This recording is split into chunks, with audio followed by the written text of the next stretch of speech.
can be no former because there's no current. And therefore, it's just a prime minister. He is the second prime minister and remains the second prime minister. But let me first begin by Philip Kakai, Mheshimiwa Kimani Korea, distinguished guests, ladies and gentlemen, hamjambo. Hamjambo tena. Yes, I don't know why I was invited to come, but I've been invited all the same. And I'm very happy to be here again to talk to the accountants, because I know that accounts is a very important function in business. Some of you may have read Shakespeare's The Merchant of Venice. Mwalimu Nyerere translated in Swahili. It's called Mbepari of Venice. Now, Mbepari of Venice, his only problem was that he did not take account of interest, because he loaned someone money, that is Mr. Shylock, but he did not put interest into the contract. So when the person who had been lent money defaulted in payment, he demanded that he should now be given the security, which was a pound of flesh. But then now he was told that, yes, you said you take a pound of flesh, but never did you say that there will be a blood. The blood will not spill. So he'll say, you take your 1 pound of flesh, but there's no blood. In other words, he did not put interest in the contract. That is how he failed. And that is what teaches us about accountancy. So I'm very happy to be here this morning to talk to you. And if I take too long, tell me to stop. I'm honored to join you for the 42nd annual seminar of the Institute of Certified Public Accounts of Kenya, and particularly to speak to you on the subject of economic transformation. Allow me first to congratulate the leadership of this institution, both for this prestigious seminar and the invaluable role this organization continues to play in the development of our country. ISPAC has been at the forefront of pushing for the highest standards of financial integrity and professionalism within the accounting sector. It also continues to be a pivotal voice on the pressing issues confronting our nation. This includes advocating for good governance and fostering accountability in both public and private sectors. You tasked me to speak on the subject of navigating the winds towards the achievement of Vision 2030 and economic transformation. In the interest of time, I wish to go straight to the subject. I am passionate and nostalgic about Vision 2030. You are all aware that the vision had its origins in the National Rainbow Government, but got formalized in the Grand Coalition Government, where I was the Prime Minister. Following the post-election violence of 2007-2008, Vision 2030 came at a time of uncertainty and doubt in the country. It restored hope, created stability, and jump-started the economy. I believe that if we were able to pull the country out of the rubble and heal the wounds of ethnic animosity that had burnt down sections of the land back then, we can do it again. Kenya has grappled with economic transformation its entire life. Vision 2030 is our most recent coherent and long-term attempt for transformation. I have been out of government since 2013. Even now, I'm not in government. My views here are therefore those of an observer watching from the sidelines as successive regimes have grappled with economic transformation. These are my observations on what has been achieved, what is holding us back, and what more needs to be done. We have made significant progress in many spheres. Our banking, services, and hospitality sectors remain very competitive. We have heavy investment in infrastructure and connectivity. Our uptake of technology is admirable. Our investment in geothermal, hydro, wind, and solar has made us leaders in renewable energy in Africa.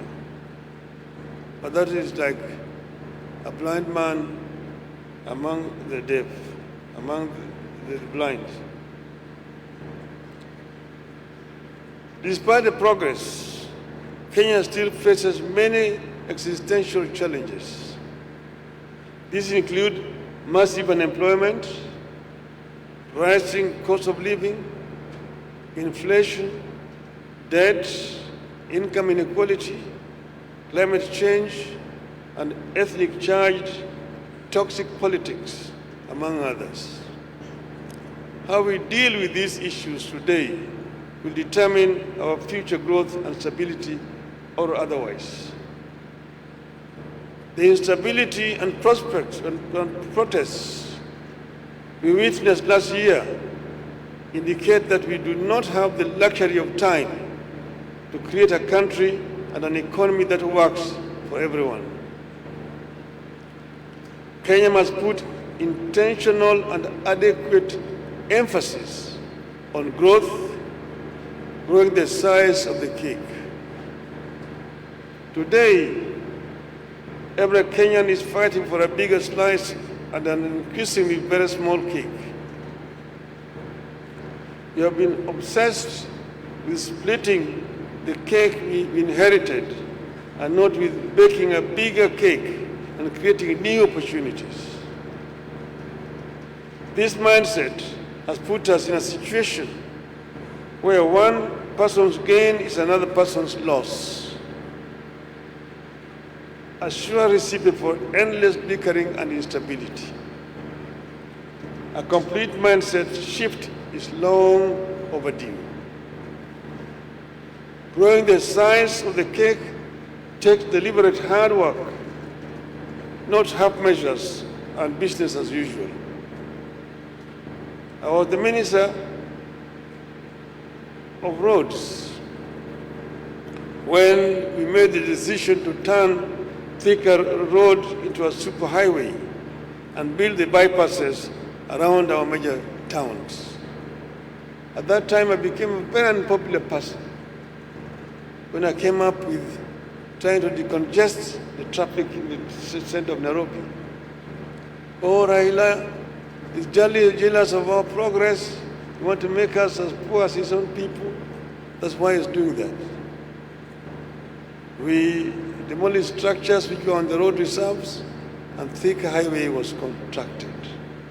And the bypasses of Nairobi were constructed. You've seen the Dongokundu bypass here in Mombasa. You've seen the Eldoret bypass, the Kisumu bypass, Nakuru bypass that they have not constructed, but they were all designed under my watch as Minister for Roads. There was hue and cry, threats, insults, and court cases. Today we enjoy the fruits of that difficult decision. We need intentional actions to make Kenya a natural hub for multinational business in Africa.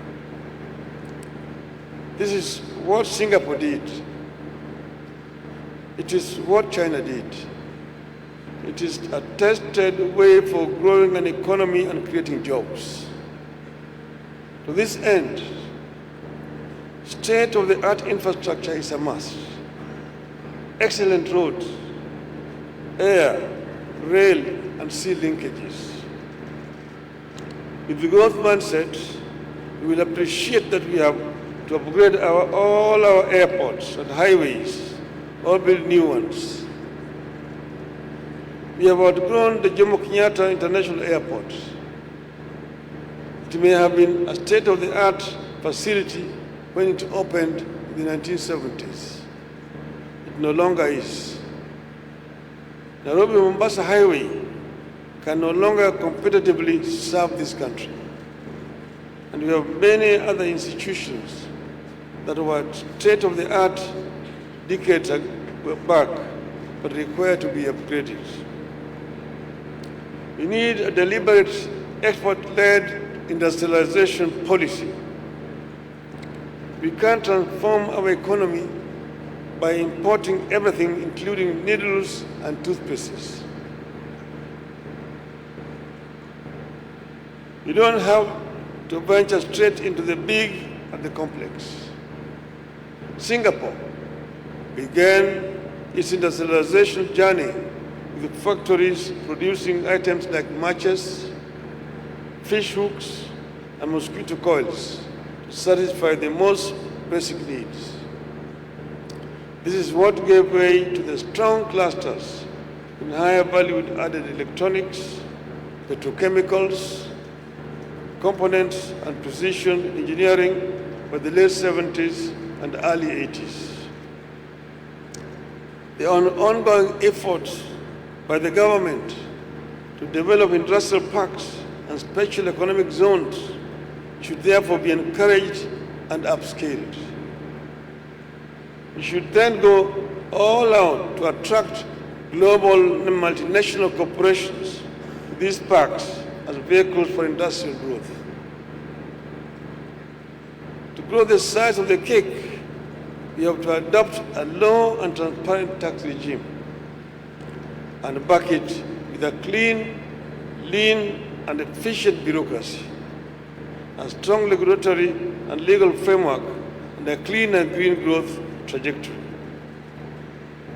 Then we inject into the mix a fair and transparent judiciary. In the journey for economic transformation, so many things end up in court. A country stagnates and loses opportunities when its judiciary is corrupt, opaque, and incompetent. You have to produce and deploy world-class manpower.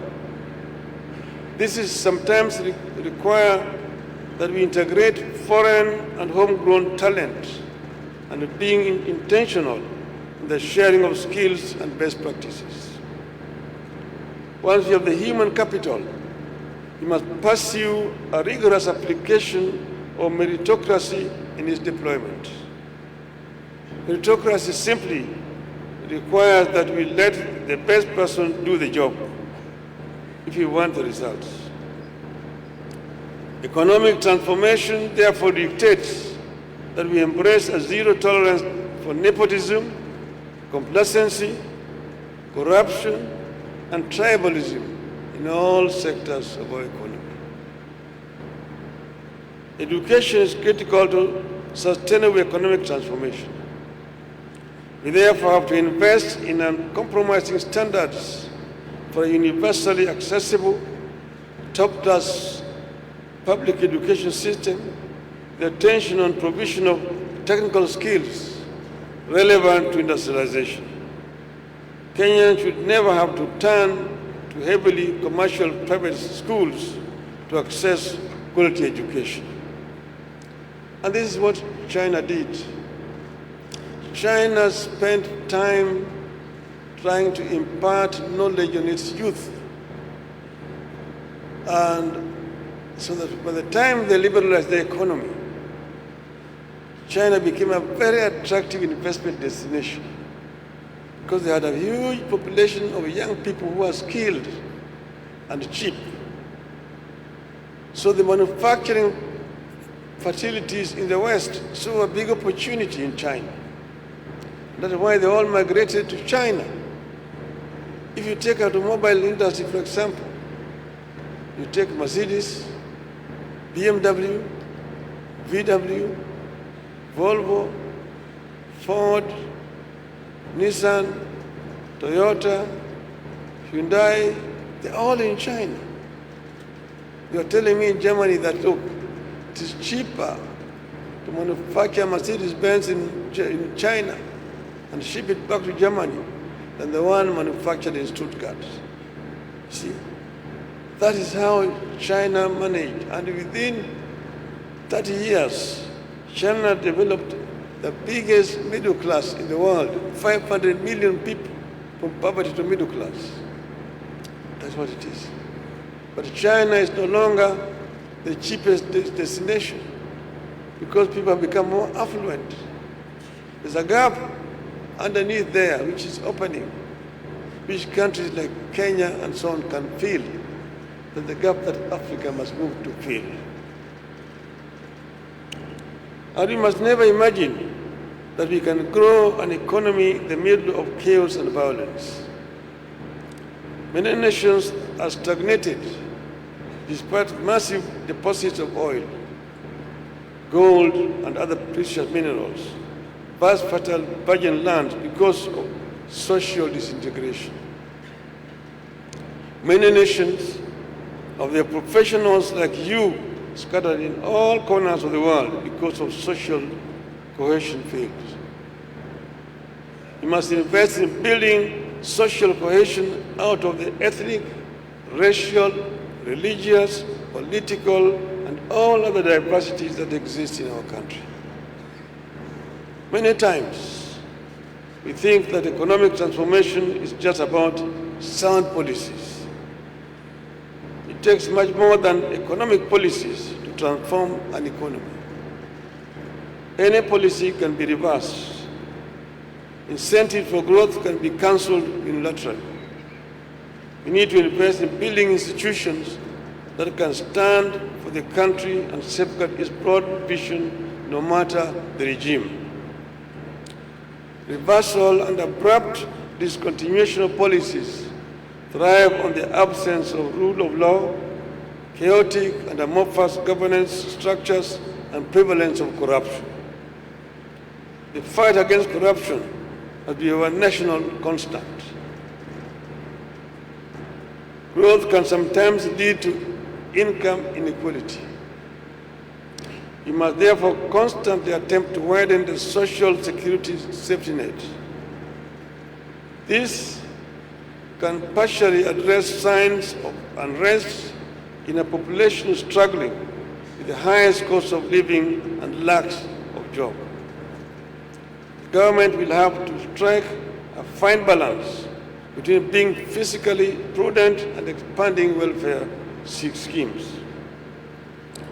Ladies and gentlemen, we have a beautiful and uniquely situated country.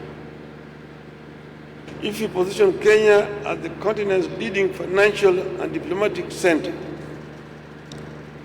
ensure its competitiveness as a logistics and manufacturing, shipping and aviation hub, and keep it as a regional headquarters for global multinationals, the country's long-term outlook will remain very bright in the decades ahead, and transformation will be a given.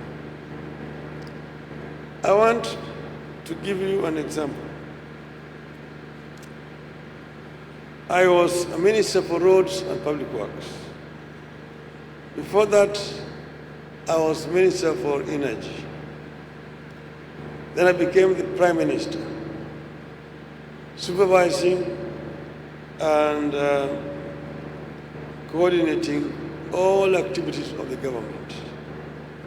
And at that time that we came up with the Vision 2030. And we say that we can transform our country from a backward third world economy to a middle income economy by the year 2030. And then we came up with what we call flagship projects that will help to propel us in that direction. Some of these you can see. SGR from Nairobi to, from Mombasa to Nairobi. You've seen the Lamu Port, LAPSET, Lamu Port, South Sudan, and the Ethiopia Transit Corridor. We came up with Konza City, ICT City. We came up with tourist cities which have not been constructed: Mombasa, Lamu, Isiolo, Lake Turkana. The special economic zones: Mombasa, Lamu, and Kisumu, plus Nairobi. All those were projects to propel us to the attainment of Vision 2030. We had said we needed to have a properly disciplined and highly trained manpower, which is a prerequisite for that kind of development. So when we started, we did achieve. When we first came into government in 1963, we found almost an empty coffers. This is 2003. The government was depending on IMF and World Bank. And when the Paris Club closed on the government, there was literally nothing. So when we came in, we had made a promise to introduce free primary education. And the president then insisted we must introduce free primary education. But money was not there. We found the government was raising very little money out of taxes. It is not the issue of introducing taxation, different all forms of taxes. It does not help if it is leaking. You can have so many taxes introduced. You punish your population, but there's very little out of it. So we addressed this issue. When we addressed it, we had insufficient funds. So later on, a friend of mine, the former president of Tanzania, Mr. Magufuli, when I went to attend his inauguration ceremony, he asked me to remain behind. After he had met with all the heads of states. And when we met, he told me, look, Raila, me and you have been ministers of roads. And I know how to run ministries. But me, I have never been a president. You have been a prime minister. You know how to run a government. I want you to advise me how to manage my government. I spent 3 days with my friend, Dr. Magufuli. We talked about many other things, but simply put, see, it boils down to just two things: income and expenditure. Full stop. The rest are details. Here, you need to look at what are your sources of income. You must have proper income, and most of them are through taxation. That is where accountants now come in. You have got people, there's income tax, there's customs, there's VAT, all the forms of income. And then expenditure. So we found that there were leakages first in terms of income. The government was supposed to be collecting taxes, but very little of those taxes were getting into government coffers. Most of it was going into the pockets of officers. So we created a lot of ticks in between, which were basically taking most of this. See, you found that the revenue officers were the boys in town. They're the ones who are buying apartment blocks in town. The ones who are driving the latest models of cars in town. The ones who are building castles in the villages. The ones who are building high-rise buildings in village markets. So if you do a lifestyle audit, you can nab all of them. This is what we did. And we fired a number of them, retained those who are retainable. Then all of a sudden, the income begin to rise. On the other side is expenditure. Each and every ministry had a revenue, had a procurement officer seconded from the treasury. And these were accountants, procurement officers. There was a requirement under the Nyayo that any procurement above 100,000 shillings had to be done competitively. In other words, we had to advertise in at least 3 newspapers. And there must be at least 3 companies bidding. And then you select the lowest. We found out that each and every procurement officer had 3 companies registered in his or her name. So that, and then there's now collusion. It's known that the procurement officer in education supplies health. The one on health supplies agriculture. And agriculture supplies transport, and so on and so forth. Whenever there is any kind of a tender, in one ministry, only one fellow would tender. 3 companies all belonging to one person. And you pick the lowest.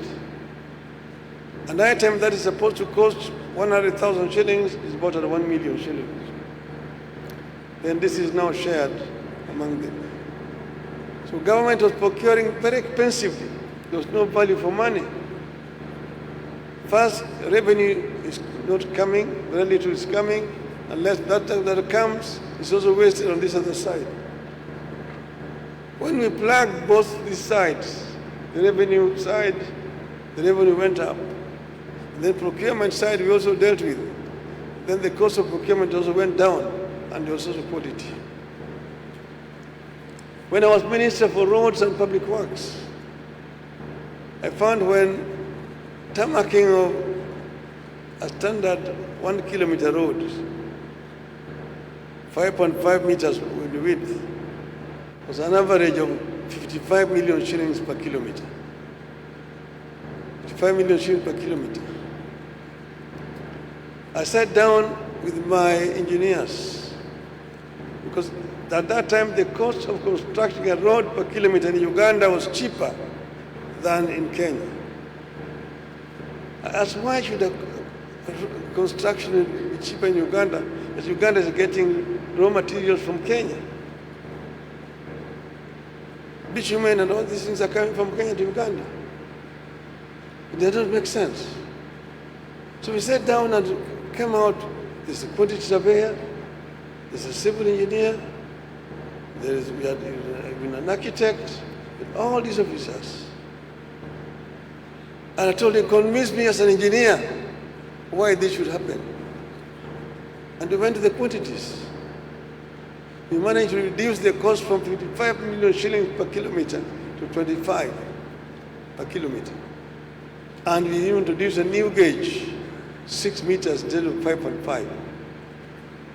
And better quality, we were able to do it. From 55 million to 25 million, we reduced. So we therefore, within a very short period of time, we had sufficient revenue. 95% of our development budget was being domestically financed. We only relying on 5% from donors. And everybody who was there know how much infrastructure we were able to develop at that time. It's not rocket science. It's not a question of adding more taxes. You add more taxes until now the people cannot pay it. You're milking the cow until the blood is coming. There's no more milk. But what you do is, what you are collecting, look at where it is leaking and plug those loopholes. Then you have sufficient funds for development. This is what would happen in Australia. This is an advice that I'm giving to the government. Now that I'm here, and Mheshimiwa just talks, I can be allowed to say something about the CDF. This is an issue, which is a burning issue.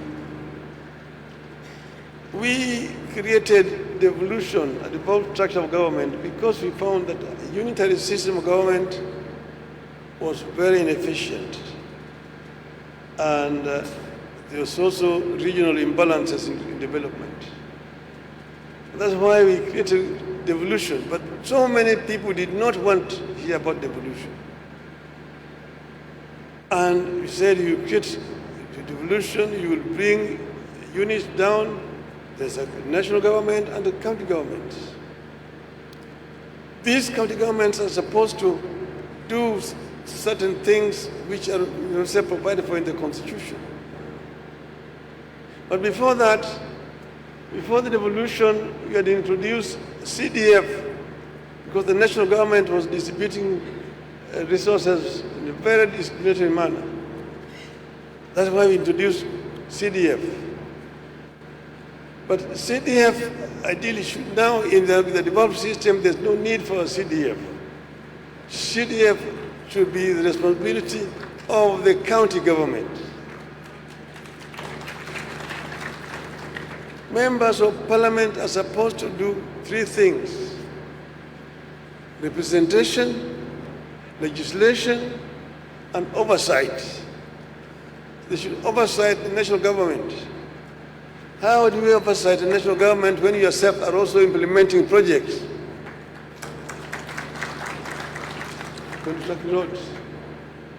Now they're doing what is so-called public participation, asking the public. But I just want to tell them, do all the public participation you want. Ultimately, you must go to a referendum. In the referendum, you will lose. It does not happen in another country. It's not that we don't want bursaries. Yes, bursaries should be there, but bursaries should be distributed by the county government, not by members of parliament, not by MCAs. This is very important. It's very critical in terms of division of responsibilities to the government. You have got legislature, you have got judiciary, you have got executive. It's very important. And if this happens, you will see that a lot of development will take place in the counties. I'm not defending the governors. Those who are corrupt should face the law. Those who are corrupt should face the law. But it is not, does not make any sense when a president goes to launch a road in a constituency and the contractor is the member of parliament from the next constituency. The contractor. It does not make any sense at all. So this is what is happening here is primitive. We need to discard it, and we need to allow the CDF money and all that road maintenance funds to go to the county government so that the country government can be able to discharge their constitutional duties. This is a point I wanted to make. I know I'm not deviated from my subject. But generally, let me say that accountants do a very important role in governance. And what you guys are doing is commendable because you're trying to set up standards for accounting officers in the country, which is really required so that the country can be able to develop in a much more faster way. We have one country only, and this country we must protect and defend. Kenya has real potential, but Kenya has lagged behind because of policies which have been followed in the past. In 1963, as we attained independence, Kenya's economy was equivalent to that of South Korea. Kenya, Ghana, and South Korea were at the same comparable state of economic development. Now, 62 years later, things have changed.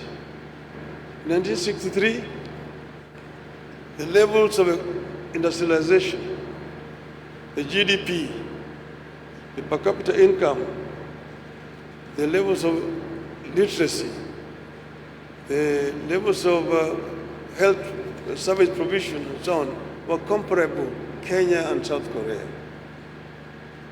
Now, today, South Korea's economy is 45 times bigger than that of Kenya. You need to ask yourself, what did the Koreans did right that Kenya got wrong?